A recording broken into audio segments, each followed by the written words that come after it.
పాదాభివందనం చెప్తున్నాను. ఏదో మీ కృషి వల్లనే పిల్లలు ఈ రోజున ఇంత ర్యాంక్స్ వచ్చినాయంటే సార్ అది మీ కృషి, తల్లిదండ్రుల ప్రోత్సాహం మీ కృషే సార్. ఎందుకంటే వాళ్ళు ఈ రోజున కష్టపడి గవర్నమెంట్ స్కూల్లో చదవాలంటే నామూష రోజుల్లో కూడా మేము కష్టపడి చదువుకున్నాం, గవర్నమెంట్ స్కూల్ అనేది మంచి స్టడీ చేస్తున్నానే ఒక పట్టుదలతో విద్యార్థులు చదువుకున్నందుకు చాలా సంతోషం అనిపించింది.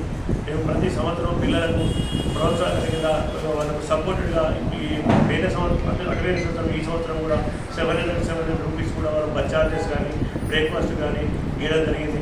ఎందుకంటే కొన్ని స్కూల్స్ మేము సందర్శించినాం. ఎందుకంటే నేను కూడా ఒక గవర్నమెంట్ స్కూల్లో చదువుకుంటే నా విలేజ్ సింగాపూర్. నేను సింగాపూర్ నుంచి హుజరాబాద్ 5 కిలోమీటర్లు 8th, 9th, 10th నడిచి వచ్చేది. పొద్దున 5 కిలోమీటర్లు, సాయంత్రం 5 కిలోమీటర్లు నడిచి చదువుకున్నాను. నాకు ఆ బాధ ఏదో తెలుసు. నేను 10th ఎగ్జామ్ రాసినప్పుడు కూడా ఒక పక్క స్టూడెంట్ ప్యాడ్ అనుకుని ఎగ్జామ్ రాసిన. ఆ పరిస్థితిలో నేనున్నా చదివినా కాబట్టి నేను ఆ చదివి ఇంత దూరం వచ్చినాను కాబట్టి నేను పేద పిల్లలకి ఏదో సహాయం చేయాలనే ఉద్దేశంతో నేను ఎంఈఓ గారిని కన్సల్ట్ చేయగలిగి ఈ రెండు పోయిన సంవత్సరం ఈ సంవత్సరం కూడా స్టూడెంట్స్ కూడా 700 రూపీస్ ఇచ్చాము. పిల్లలు అడిగినప్పుడు సార్ మాకు ఏదైనా సాయం చేయమని స్కూల్స్లో అంటే మేము అన్ని స్కూల్స్ గవర్నమెంట్ స్కూల్స్కి పోయి పిల్లలు ప్రత్యేకంగా నేను నా వైఫ్ ఇద్దరం కలిసి పిల్లలతో మాట్లాడినాం.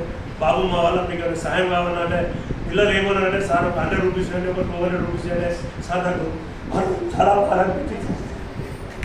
ఎందుకంటే నేను కూడా గవర్నమెంట్ స్కూల్ స్టూడెంట్, అది చాలా బాగా అనిపించి ఆ రోజు నేను ఏమన్నానంటే లేదు మీకు 200 రూపాయలు మీకు పొద్దున 9 o'clock ఎగ్జామ్ రావాలంటే మీకు ఇబ్బంది ఎట్లా అవుతుందంటే సార్ మేము ఎప్పుడు మీకు అర్థం ఆటో ఎక్కుతాం సార్, 2 వీలర్ ఎక్కుతాం అంటే నాకు చాలా బాగా అనిపించింది. మీరు 2 వీలర్ ఎక్కదు, మీరు ప్రతి మండలం ఎక్కువ రావాలంటే 20 రూపీస్ ఆటో కంపల్సరీ అయింది. పొద్దున మీరు మార్నింగ్ ఏం తింటారంటే సార్ ఏదో రాత్రి సడన్గా తింటాం సార్ అంటే చాలా బాగా అనిపించింది. మీరు సడన్గా తినద్దు, మీరు పొద్దున బ్రేక్ఫాస్ట్ చేయాలి. ఎగ్జామ్ 100 రూపీస్ చొప్పున పోను ఆటోకు 20 రూపాయలు రావడానికి 20, పోవడానికి 20. మీరు ఆటో చేయగానే హుజరాబాద్ బస్ స్టాండ్లో మీరు బ్రేక్ఫాస్ట్ చేయాలి, చేసి ఎగ్జామ్ రాయాలి. ఎందుకంటే నేను మెడికల్ డిపార్ట్మెంట్లో పనిచేస్తున్నాను అంటే స్టూడెంట్ ఎంటీ స్టమక్తో ఎగ్జామ్ రాయాలి. ఎందుకంటే అల్సర్ ఫామ్ అవుతుంది. పొద్దున్నే ఎంటీ స్టమక్తో నైట్ అంతా ఎప్పుడో తింటాడు, రాత్రి డైజెషన్ అవుతుంది, మార్నింగ్ టెన్షన్లో వస్తాడు, టెన్షన్లో ఎగ్జామ్ రాస్తాడు. అప్పుడు అల్సర్ ఫామ్ అవుతుంది కాబట్టి నేను వాళ్ళకు బ్రేక్ఫాస్ట్ కూడా ఫెసిలిటీ కలిపి 60 రూపాయలు పెట్టి మీరు బస్ స్టాండ్ దగ్గర తీయగానే మీరు కంపల్సరీ బ్రేక్ఫాస్ట్ చేసి మీరు ఎగ్జామ్ రాయాలని చెప్పి మంచి ఈచ్ ఎగ్జామ్ 100 చొప్పున 700 రూపీస్ 2 years ఇవ్వడం జరిగింది. పోయిన సంవత్సరం కూడా రిజల్ట్ వచ్చింది, ఈ సంవత్సరం కూడా అంతకంటే ఎక్కువ రిజల్ట్ వచ్చింది. సంతోషం అనిపించింది. ఎందుకంటే పేరెంట్స్ కూడా మీరు టీచర్స్ చెప్తున్నారు, మంచిగా చెప్తున్నారు, మీ ప్రోత్సాహం కూడా ఉండాలి. పిల్లలు ఎడిపోతున్నారు, ఎక్కడ చదువుకుంటున్నారు అనేది మీ ప్రోత్సాహం కూడా ఉండాలి. ఏదో మీ పని మీద మీరు ఉండదు, పిల్లలు కూడా మీరు గమనిస్తున్నారు. పిల్లలకి ఇచ్చేది ఒక విద్య ఒకటే, ఆస్తులు అవసరం లేదు. మీరు ఎన్ని కోట్లు ఇచ్చినా పిల్లలకు సరిపోదు. మీరు విద్యను కరెక్ట్ చేయండి, సరిపోతుంది. వాడు విద్యావంతుడు అవుతాడు, ఉద్యోగం అవుతాడు, జాబ్ చేసుకుంటాడు, పక్క పిల్లలు చదివించుకుంటాడు. అంబేద్కర్ ఒకటే చెప్పిండు, చదువు అనేది చాలా ఇంపార్టెంట్. విద్య అనేది ఇంటికి వెలుతురుని ఇస్తుంది, ప్రశ్నిస్తే శక్తిని ఇస్తుంది. ఇప్పుడు మన విలేజ్ అయినా ప్రాబ్లం అంటే చదువుకునే మాట్లాడుతుండు, చదువుకునే భయపడుతుంది. ఇంకా అయ్యా పాంచాలని చేతులు కట్టుకునే రోజులు ఉన్నాయి. ఆ అంటే విద్య రావాలి. విద్య వచ్చిన వారు ఎవరైనా ప్రశ్నించే శక్తి ఉంటుంది. కాబట్టి మా జయన్న ఫౌండేషన్ తరఫున మేము ఏదో ఒకటి, మేమేమున్న శ్రీమంతులం కాదు, కోటీశ్వరులం కాదు, ఏదంటే మనం సంపాదించుకున్నాం, ఏదో కొంత పేద ప్రజలకు సహాయం చేయాలనే ఉద్దేశంగానే ఈ ప్రోగ్రామ్స్ విద్యా వైద్యం అనేది సెలెక్ట్ చేసుకున్నాం. మేము ఎంఈఓ గారు సార్ కూడా అడిగినాం, సార్ మేము బ్యాగులు అందిస్తామంటే గవర్నమెంట్ ఇస్తామని చెప్పింది. సార్కి ఒక రిక్వెస్ట్ ఏం చెప్పినంటే సార్ ఈ మండలంలో ఉన్న గవర్నమెంట్ స్కూల్స్లలో బాత్రూమ్స్ కానీ సార్, ఎలక్ట్రికల్ ఫ్యాన్లు కానీ, కరెంటు ప్రాబ్లం ఉన్నా, బాత్రూమ్స్ ఏమైనా రిపేర్స్ కావాలన్నా, చిన్న ఏమైనా ఫర్నిచర్ కావాలన్నా సార్ ఈ సమ్మర్లన్నీ అరేంజ్ చేస్తాం సార్ కూడా సార్కి చెప్పాలి. హెడ్ మాస్టర్ కూడా హెడ్ మాస్టర్ సార్ మీరు చెప్పారంటే సార్ మీరు ఫోన్ చేస్తే నేను ఈ 4 ఏళ్ళు కూడా వస్తాను సార్, వచ్చి మీ బాత్రూమ్స్ అన్ని ఫోటోలు తీసుకుంటా, ఫ్యాన్లు కావాలన్నా ఏది కావాలన్నా అన్నీ అరేంజ్ చేస్తారు సార్ అని చెప్తాను.